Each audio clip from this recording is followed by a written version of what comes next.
colonialism has finally been shaken off, democracy and modernization can finally gain a foothold. Welcome to our splendid Presidente wants a rail line and an airline with all his heart. There is a lot to do. We have to make both airports. Farmer Rick owns an old airplane for crop dusting. Since he has switched over from growing grain to cattle ranching, he would be willing to sign the plane over to us. But in return, he wants us to stimulate his business a little. Our roads are in terrible condition. They absolutely must be rebuilt to put an end to the constant bumpity-bump. Stone is not enough for good roads. If we provide stone, our motor pool is in truly awful condition. As soon as you start moving, you worry that the wheels are about to fall off. Mr. Nutt, the owner of the tool factory, has offered us the use of his workshop, but that comes with a price. For every vehicle that we have repaired, some tools must first be produced.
For rail construction, we need steel. What a pity we don't have any. Maybe the steel works can help us. Of course, not without something in return. If we help them produce steel, they will produce rails for us in the future.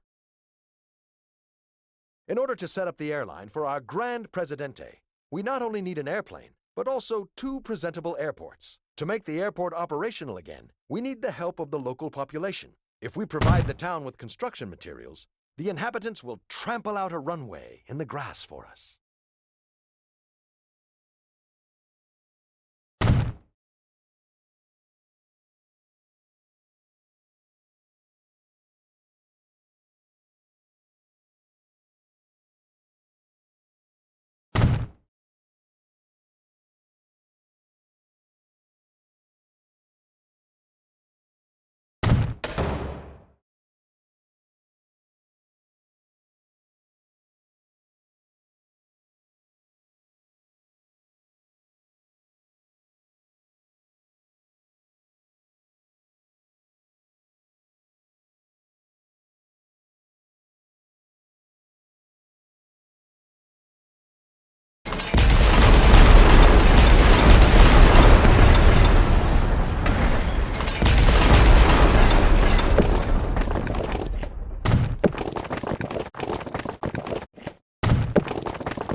We have found the train, or at least what's left of it.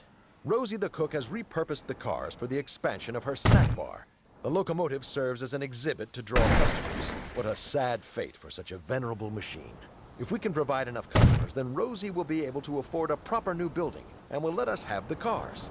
We can also have the locomotive if we promise to use it regularly and to shout Rosie's advertising slogan out the window at least once every trip.